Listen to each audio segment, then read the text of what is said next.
नमस्कार दोस्तों, India at 6 में आप सभी का स्वागत है। मैं हूं अनीता और रोज की तरह मैं लेकर आई हूं अभी तक की यानी कि पूरे दिन भर की 5 बड़ी खबरें। कोरोना वायरस पर देश और दुनिया का ताजा अपडेट, आंकड़े क्या कहती हैं, किस राज्य में किस तरह के हालात हैं, देश भर में आंकड़े क्या कहते हैं, मौत का आंकड़ा क्या है, दुनिया भर में किस देश में किस तरह की स्थिति बनी हुई है, लॉकडाउन को लेकर दुनिया भर के देशों में क्या हो रहा है, इसकी जानकारी मैं आपको दूंगी।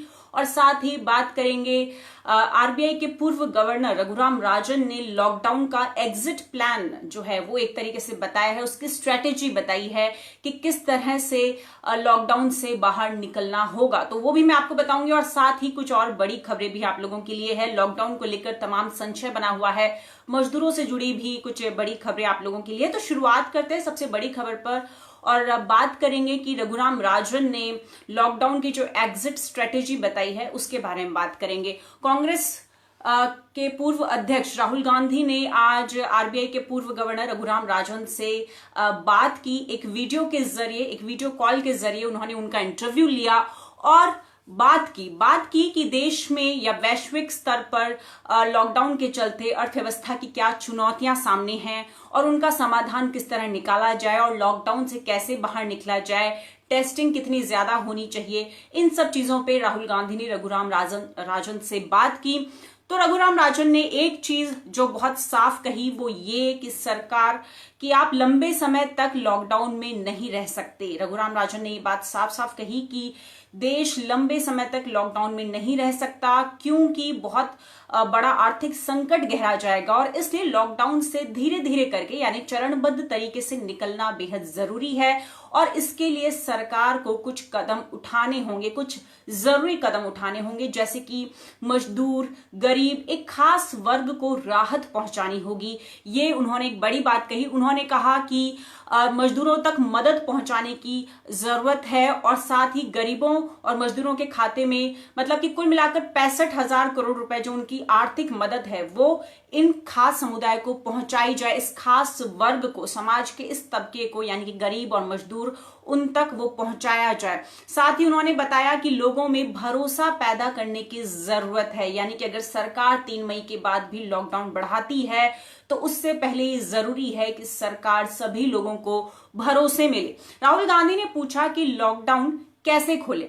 इस पर रघुराम राजन ने कहा कि लॉकडाउन सोच समझकर खोलना होगा और उससे पहले ये देखना जरूरी होगा कि कोरोना से जो हम लड़ाई लड़ रहे हैं उसमें हम कहां खड़े हैं और किस हद तक सफल हुए हैं, यानी किस हद तक कोरोना काबू में आ चुका है, ये देखना बेहद जरूरी होगा। इसके साथ ही उन्होंने कहा कि ऐसे इंतजाम करने होंगे कि अगर आप पब्लिक ट्रांसपोर्ट को खोलते हैं तो वहां पर इन्फेक्शन ज्यादा ना फैले, इसके लिए सरकार को सुविधा करनी होगी, इस तरह के इंतजाम करने होंगे। फिर राहुल गांधी ने पूछा कि कोरोना वायरस की जो टेस्टिंग है उसकी कितनी ज्यादा जरूरत है। तो रघुराम राजन ने कहा कि अगर हम दूसरे देशों में देखें तो वहां टेस्टिंग बहुत ज्यादा हो रही है, बहुत ज्यादा अनुपात में हो रही है। अमेरिका का उन्होंने एग्जाम्पल दिया कि वहां पर रोजाना 1.5 लाख टेस्ट हो रहे हैं। तो भारत में, क्योंकि भारत की जनसंख्या इतनी ज्यादा है और भारत में हेल्थ इंफ्रास्ट्रक्चर भी उतना मजबूत नहीं है, तो अगर भारत में कोरोना पर काबू पाना है और लॉकडाउन को खोलना है तो उससे पहले जो भारत का जो हेल्थ इंफ्रास्ट्रक्चर है उसको मजबूत करना होगा और साथ ही टेस्टिंग बढ़ानी होगी, यानी भारत को हर रोज करीब 20 लाख टेस्ट करने की जरूरत होगी। और उन्होंने ये कहा कि अब ये तो संभव नहीं है कि इतनी बड़ी संख्या में हम टेस्ट करें, क्योंकि टेस्टिंग को लेकर भी अभी तक भारत में एक रणनीति तय नहीं हो पाई है। कभी बात आती है रैपिड टेस्टिंग किट की, कभी सरकार कहती नहीं आप जो पीसीआर, आरटी-पीसीआर किट है आप उसी पर रहिए। तो उन्होंने कहा कि ये हो सकता है कि इतनी बड़ी अनुपात में या इतनी बड़ी संख्या में टेस्टिंग करना मुमकिन ना हो, लेकिन ये जरूरी है कि भारत में अगर टेस्टिंग ज्यादा हो तो उससे व्यापकता पता चलेगी कि कोरोना किस हद तक इसका संक्रमण फैला है और उसको समझने में आसानी होगी। इसके साथ ही राहुल गांधी ने पूछा कि गरीबों और मजदूरों के लिए क्या किया जा सकता है और उनके लिए कितना पैसा लगेगा। तो रघुराम राजन ने कहा कि जो उनके लिए व्यवस्था बनाई गई है, डायरेक्ट बेनिफिट ट्रांसफर यानी डीबीटी जिसे बोलते हैं, वो सुनिश्चित की जाए। इस वक्त ये वो समय है जो मजदूरों के खाते में पैसे डाले जाएं और उन्होंने कहा कि इसके लिए करीब 65 से 68 करोड़ रुपए की लागत आएगी, उतने रुपए लगेंगे और सरकार के पास उतने रुपए हैं। यानी कि सरकार को गरीबों और मजदूरों को इस वक्त आर्थिक या वित्तीय मदद देनी चाहिए, उनका भरोसा कायम करने की कोशिश करनी चाहिए, तभी हम लॉकडाउन को खोलने पर आगे सोच सकते हैं। साथ ही उन्होंने कहा कि भारत की जो अर्थव्यवस्था है उसको सुधारने के लिए या उसको खोलने की तरफ कदम बढ़ाना होगा, क्योंकि भारत के पास दूसरे देशों की तरह अच्छी व्यवस्था नहीं है। उन्होंने नौकरियों पर भी चिंता जताई और उन्होंने CMIE का डेटा दिया और कहा कि उसके मुताबिक 10 करोड़ लोग वर्क फोर्स से बाहर हो जाएंगे, यानी 10 करोड़ लोगों की नौकरियों पर संकट मंडरा जाएगा। और जब रघुराम राजन CMIE का डेटा दे रहे हैं तो मैं आपको इंटरनेशनल लेबर ऑर्गेनाइजेशन ILO का डेटा देती हूं। ILO ने एक चिंताजनक खबर दी है और ILO ने कहा है कि दुनिया भर में 1.5 अरब से ज्यादा लोग बेरोजगार हो सकते हैं। 1.5 अरब से ज्यादा लोगों के रोजगार पर संकट मंडरा सकता है लॉकडाउन के चलते और कोरोना संकट के चलते। यानी वैश्विक अर्थव्यवस्था जो है वो उसकी हालत धीरे धीरे खराब होती जा रही है और उसका एक सीधा सीधा असर जो है वो रोजगार पर पड़ेगा। और ILO ने साफ कर दिया है कि 1.5 अरब लोगों पर उनके बेरोजगार होने का संकट मंडरा सकता है। साथ ही रघुराम राजन ने यह भी कहा कि बहुत लंबे समय से ही देखा जा रहा है कि सेंट्रलाइजेशन की एक कोशिश की जा रही है, यानी कि केंद्र द्वारा नियंत्रण की कोशिश लगातार देखी जा रही है पिछले कुछ दिनों से।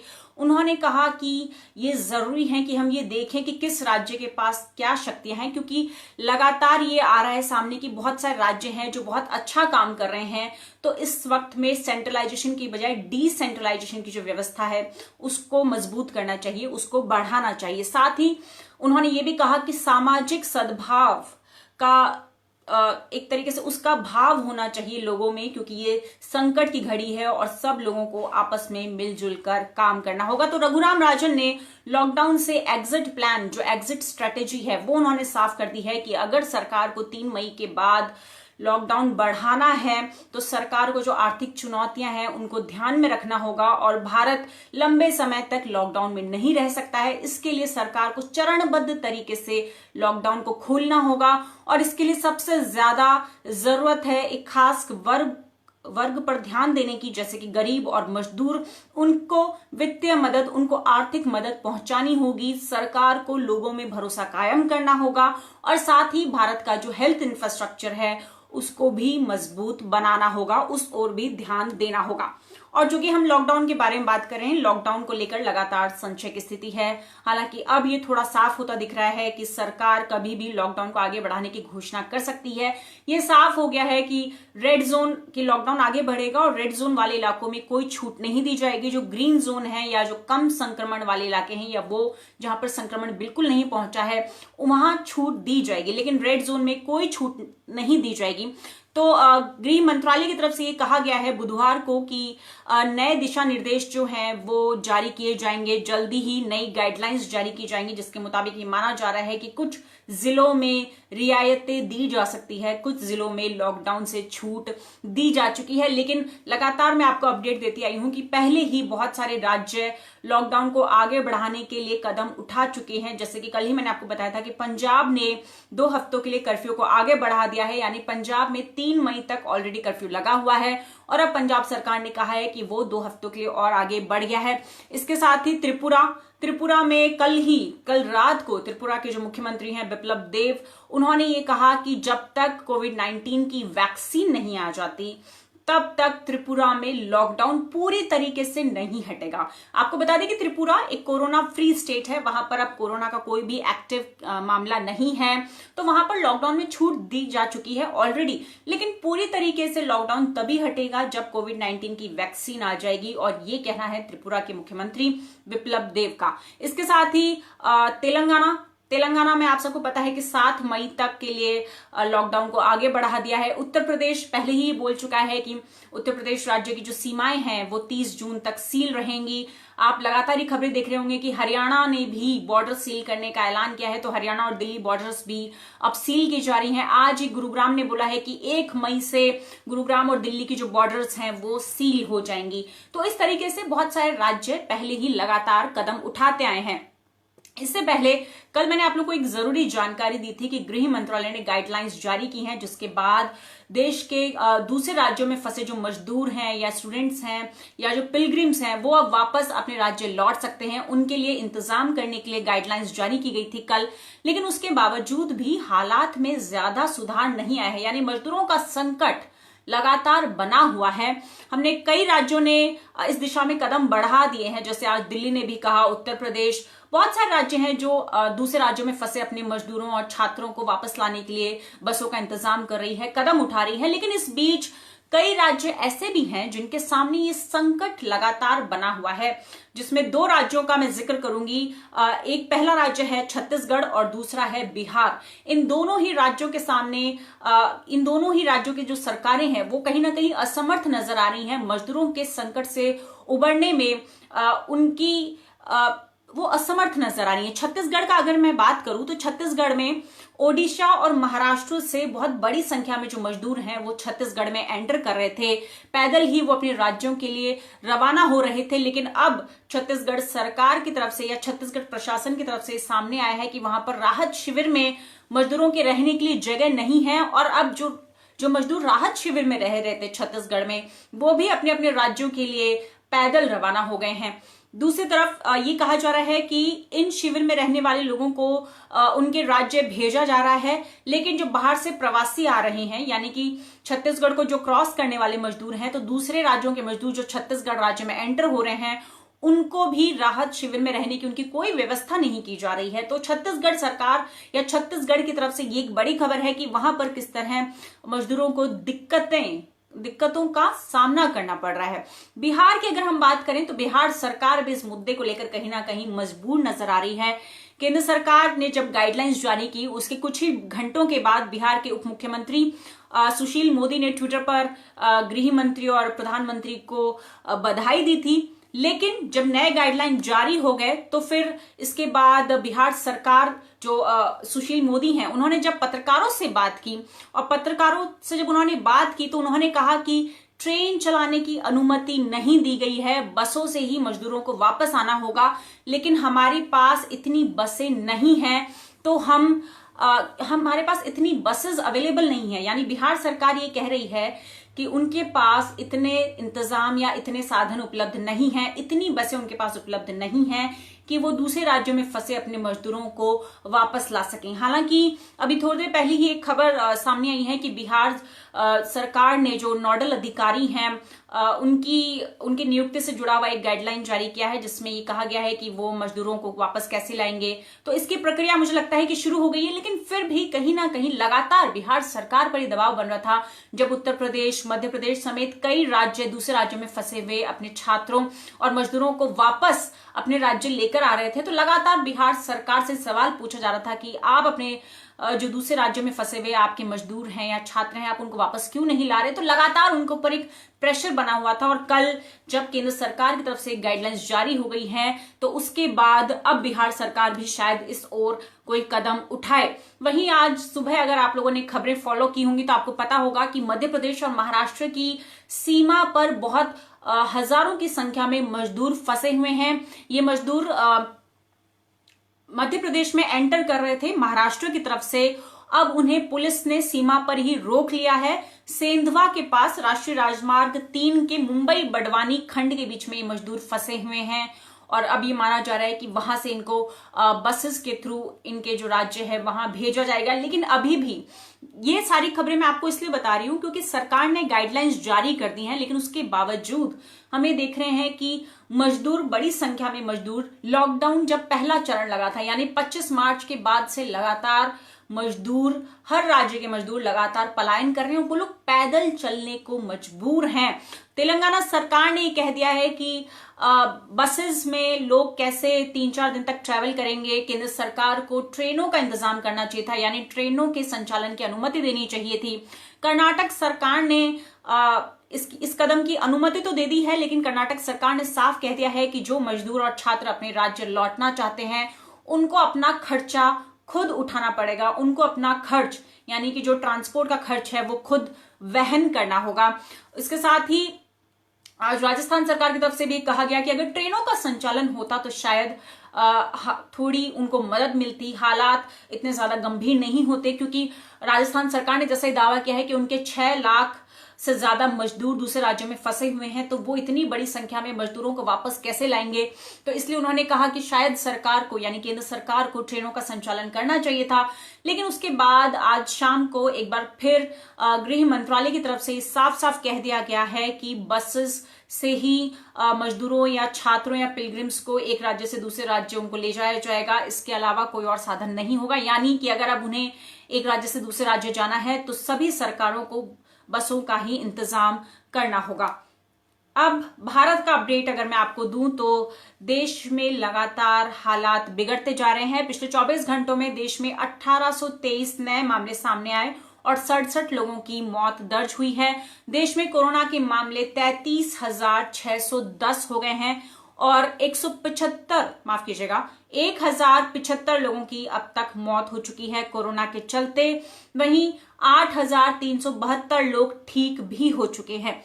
महाराष्ट्र सबसे ज्यादा गंभीर हालत महाराष्ट्र में है। महाराष्ट्र में 9,000 का आंकड़ा कल ही पार हो चुका था और महाराष्ट्र में 9,915 लोग कोरोना से पीड़ित हैं और वहां पर 432 लोगों की मौत हो चुकी है। इसके बाद दूसरे नंबर पर आता है गुजरात। गुजरात में 4,082 लोग कोरोना की चपेट में आ चुके हैं और मरने वालों की संख्या 197 तक पहुंच गई है। राजधानी दिल्ली तीसरे नंबर पर है। यहां कोरोना संक्रमण के 3,439 मामले सामने आ चुके हैं और 56 लोगों की मौत हो चुकी है। राजस्थान की अगर हम बात करें तो आज दोपहर 2 बजे तक 118 नए मामले राजस्थान में सामने आए और इसके बाद राज्य में कुल संक्रमितों की जो संख्या है वो 2,556 पर पहुंच गई है। इसमें से 836 लोग ठीक हो चुके हैं और 58 लोगों की मौत हो चुकी है। उत्तर प्रदेश में फिलहाल 1,651 एक्टिव मामले हैं और साथ ही मरने वालों की तादाद 39 हो गई है। उत्तर प्रदेश में 513 लोग ठीक भी हो चुके हैं। आंध्र प्रदेश में 1403 मामले अब तक दर्ज किए गए हैं। कर्नाटक में 557 मामले हो चुके हैं। हरियाणा में 329, छत्तीसगढ़ में 40 मामले अब तक सामने आ चुके हैं, जिनमें से 36 लोग ठीक हो चुके हैं। बिहार में बहुत तेजी से कोरोना के मामले बढ़ रहे हैं और बिहार में अब तक कुल 407 मामले दर्ज हो चुके हैं। असम में 41 हो गए हैं कुल मामले बढ़कर। इन सब के बीच जहां एक तरफ देश में मामले बढ़ रहे हैं तो इन सब के बीच स्वास्थ्य मंत्रालय ने एक राहत वाली खबर बताई है और स्वास्थ्य मंत्रालय ने बताया है कि देश में 14 दिन पहले तक जो रिकवरी रेट थी वो 13.6% थी और अब रिकवरी रेट 25% के ऊपर चली गई है। फिलहाल देश में जो रिकवरी रेट है यानी ठीक होने वाले मरीजों की संख्या की जो दर है वो 25.18% हो गई है और इसमें लगातार बढ़ोतरी हो रही है। डबलिंग रेट भी पहले देश में 3.41 थी, यानी कि हर 3 दिन में डबल हो रहा था नंबर आंकड़ा, लेकिन अब जो डबलिंग रेट है वो 3 से बढ़कर 11 दिन हो गई है।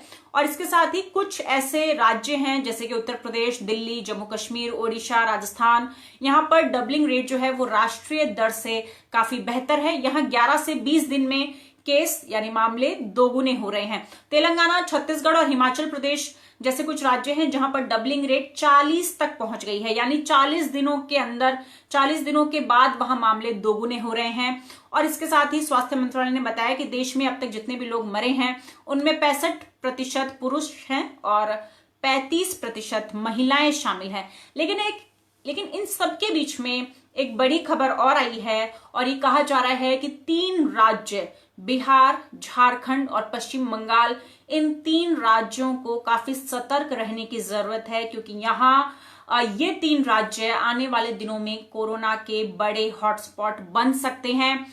ये कहा है चेन्नई का इंस्टीट्यूट है, इंस्टीट्यूट ऑफ मैथमेटिकल साइंसेज, उन्होंने दावा किया है कि इन राज्यों में जो डबलिंग रेट है वो भी बहुत ज्यादा है और साथ ही कोरोना वायरस की जो रिप्रोडक्शन रेट है वो भी बहुत ज्यादा है। इसलिए पश्चिम बंगाल, बिहार और झारखंड, इन 3 राज्यों को सतर्क रहने की जरूरत है, वरना ये आने वाले दिनों में देश के बड़े कोरोना हॉटस्पॉट केंद्र हो सकते हैं। पूरी दुनिया की अगर बात करें तो पूरी दुनिया में कोरोना का कहर लगातार बढ़ता जा रहा है और मरने वालों की संख्या 2,26,000 को पार कर गई है। 200 से ज्यादा देशों में फैले कोरोना की चपेट में अब तक 31,90,000 लोग आ चुके हैं।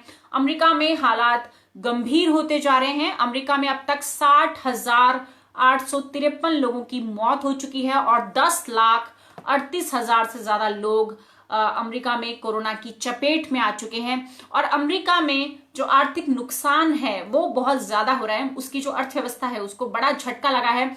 अमेरिकी अर्थव्यवस्था जो उनकी जो जीडीपी है उसमें 4.8% की गिरावट दर्ज की गई। वहां पर 2.2 करोड़ लोग बेरोजगार भी हो गए हैं, जिसके बाद अब अमेरिकी राष्ट्रपति डोनाल्ड ट्रंप ने कहा है कि आज से जो सोशल डिस्टेंसिंग के दिशा निर्देश खत्म होने वाले थे उनको आगे नहीं बढ़ाया जाएगा, यानी कि एक तरीके से कि अब धीरे धीरे छूट दी जाएगी। मौत के आंकड़ों को देखिए तो अमेरिका में मैंने आपको बता ही दिया कि 61,000 लोगों की मौत हो चुकी है। इटली दूसरे नंबर पर है और इटली में अब तक 27,000 लोगों की मौत हो चुकी है। और ब्रिटेन, मौत के आंकड़े में ब्रिटेन अब तीसरे नंबर पर पहुंच गया है। कुछ दिनों पहले तक ब्रिटेन काफी पीछे था, लेकिन ब्रिटेन में मौत के आंकड़े बहुत तेजी से बढ़ रहे हैं और ब्रिटेन में अब तक 26,000 लोगों की मौत हो चुकी है। इटली में 2,03,000 लोग संक्रमित भी हैं। स्पेन में भी मरने वालों का आंकड़ा 24। ऐसे बड़े देश हैं दुनिया में। शायद कनेक्शन का दिक्कत। तो 3 बड़े ऐसे देश हैं, अमेरिका, स्पेन और इटली। यहां पर 2 लाख आंकड़ा पार हो चुका है संक्रमण में और अमेरिका में 10 लाख का आंकड़ा पार हो चुका है। तो इसके बाद आता है जर्मनी। जर्मनी में अब तक 1,60,000 मामले सामने आए हैं और जर्मनी में मरने वालों की संख्या 6,000 को पार कर गई है। रशिया में यानी कि रूस में कोरोना के मामले 1 लाख के करीब पहुंच गए हैं। रॉयटर्स के मुताबिक 99,000 लोग अब तक वहां कोरोना की चपेट में आ चुके हैं। पड़ोसी देश पाकिस्तान की अगर बात करें तो वहां पर 15,000 का आंकड़ा पार हो चुका है और मरने वालों की संख्या 355 पर पहुंच गई है। इस बीच दक्षिण कोरिया से एक अच्छी खबर आई है और दक्षिण कोरिया में 29 फरवरी के बाद पहली बार कोरोना संक्रमण का एक भी मामला सामने नहीं आया है। दक्षिण कोरिया में अब तक 247 लोगों की मौत हो चुकी है और 10,000 से ज्यादा मामले सामने आ चुके हैं। आयरलैंड ये कह रहा है कि 5 मई को जब वहां पर लॉकडाउन खत्म होगा तो शायद उसे आगे बढ़ाया जाएगा, क्योंकि कोरोना संक्रमण के जो मामले हैं वो देश में लगातार बढ़ रहे हैं। स्विट्जरलैंड की सरकार ने सार्वजनिक आयोजनों पर जो जारी प्रतिबंध था उसको आगे बढ़ा दिया है और स्विट्जरलैंड ने, आपको हैरानी होगी जानकर कि वहां पर सार्वजनिक आयोजनों पर जो प्रतिबंध है उसको अगस्त के अंत तक बढ़ा दिया है, यानी अगस्त महीने के अंत तक स्विट्जरलैंड में कोई सार्वजनिक आयोजन नहीं हो पाएंगे। और सबसे आखिर में बॉलीवुड से एक बड़ी खबर। बॉलीवुड के दिग्गज अभिनेता ऋषि कपूर का आज निधन हो गया 67 वर्ष की उम्र में। ऋषि कपूर को बीते दिन यानी कल ही उन्हें हॉस्पिटल में एडमिट कराया गया था। उनके भाई रणधीर कपूर ने बताया था कि उनको सांस लेने में दिक्कत हो रही थी, जिसके चलते ऋषि कपूर को अस्पताल में एडमिट कराया गया था। वो बीते 2 सालों से कैंसर से जंग लड़ रहे थे। 2018 में वो न्यूयॉर्क गए थे कैंसर का इलाज कराने के लिए और कई महीनों तक वो वहीं थे। 2019 में उन्होंने भारत में वापसी की थी, लेकिन इसके बावजूद भी वो लगातार अस्पताल के चक्कर लगा रहे थे और फरवरी में भी वो 2 बार अस्पताल में भर्ती हुए थे। ऋषि कपूर दिग्गज अभिनेता राज कपूर के दूसरे बेटे थे। ऋषि कपूर ने अपने फिल्मी करियर की शुरुआत 1973 में आई फिल्म बॉबी से की थी और इस फिल्म के लिए उन्हें फिल्म फेयर अवार्ड भी दिया गया था। बाल कलाकार के रूप में वो श्री 420 और मेरा नाम जोकर में भी दिखे थे और मेरा नाम जोकर फिल्म के लिए उन्हें सर्वश्रेष्ठ बाल कलाकार का राष्ट्रीय पुरस्कार मिला था। ऋषि कपूर ने जो अपनी आखिरी फिल्म थी वो इमरान हाशमी के साथ की थी, द बॉडी। 70 और 80 के दशक में उनकी इमेज लड़कियों के लिए कासानोवा की इमेज थी, लेकिन फिर उन्होंने इस इमेज को तोड़ा और उसके बाद उन्होंने अलग अलग फिल्में की, अलग अलग किरदारों वाली फिल्में की, जैसे कि हम तुम में उन्होंने एक रूठे हुए पति का किरदार निभाया, तो स्टूडेंट ऑफ द ईयर में एक चंचल अध्यापक का किरदार निभाया। इसके बाद डी डे में डॉन का किरदार निभाया। अग्निपथ जो 2012 में आई थी उसमें दलाल का किरदार निभाया। कपूर एंड सन्स में एक 90 साल के शरारती बूढ़े का उन्होंने किरदार निभाया। तो इस तरीके से उन्होंने विविधता के नए आयाम कायम किए थे, अपनी इमेज को उन्होंने तोड़ने की कोशिश की थी और वो इसमें काफी हद तक सफल भी हुए थे।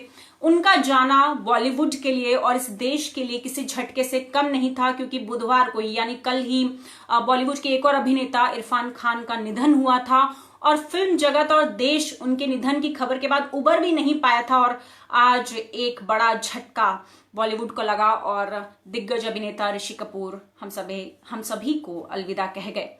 तो ये थी आज की हमारी 5 बड़ी खबरें। मैंने आपको बताया कि कोरोना वायरस से देश में 33,610 लोग कोरोना पॉजिटिव पाए गए हैं और पूरी दुनिया भर में 32 लाख के करीब लोग कोरोना से संक्रमित हैं। साथ ही आरबीआई के जो पूर्व गवर्नर हैं रघुराम राजन, उन्होंने लॉकडाउन से बाहर निकलने के लिए एक स्ट्रेटेजी बताई है कि सरकार को कुछ सलाह उन्होंने दी है कि सरकार को ये सुझाव करने चाहिए, जैसा कि उन्होंने कहा था कि गरीबों के लिए डीबीटी गरीबों और मजदूरों के खातों में पैसे पहुंचाए और साथ ही लोगों में भरोसा कायम करे, हेल्थ इंफ्रास्ट्रक्चर को मजबूत करे। तो ये थी आज की हमारी 5 बड़ी खबरें। और जाने से पहले मैं आपको बता दूं, ये सारी खबरें आप एशियाविल हिंदी की वेबसाइट पर काफी डिटेल में पढ़ सकते हैं और इस लाइव को शेयर जरूर करें और साथ ही 1 मिनट का वीडियो आपको बनाकर भेजना है एशियाविल हिंदी को। लगातार रोज मैं आपसे गुजारिश करती आई हूं, तो एक वीडियो आपको शूट करना है जिसमें आपको बताना है कि लॉकडाउन के दौरान आप अपना वक्त कैसे बिता रहे हैं, क्या कुछ क्रिएटिव कर रहे हैं, कैसे आप अपना वक्त बिता रहे हैं, कैसे खुद को बिजी रख रहे हैं, खुद को पॉजिटिव रख रहे हैं, क्या आप किताबें पढ़ रहे हैं, कुकिंग कर रहे हैं, कुछ नया बनाना सीख रहे हैं, कुछ गूगल डूडल बनाना सीख रहे हैं, नेटफ्लिक्स चला रहे हैं, गेम खेल रहे हैं, पबजी खेल रहे हैं, किस तरह आप खुद को बिजी रखते हैं लॉकडाउन के दौरान, आपकी दिनचर्या क्या है, ये आपको हमें बताना है। तो इसके लिए आपको एक वीडियो शूट करना है, वीडियो 1 मिनट का ही होना चाहिए और भेजने के लिए मैं आपको एशियाविल हिंदी का व्हाट्सएप नंबर बता रही हूं, नोट डाउन कर लीजिए 9003074655। ये एशियाविल हिंदी का व्हाट्सएप नंबर है 9003074655। ये एशियाविल हिंदी का व्हाट्सएप नंबर है और इस नंबर पर आपको 1 मिनट का वीडियो शूट करके हमें भेजना है। आप जो वीडियो हमें भेजेंगे वो हम अपने सभी सोशल मीडिया प्लेटफॉर्म पर पोस्ट करेंगे। तो फिलहाल आज के इस लाइव में इतना ही। नमस्कार।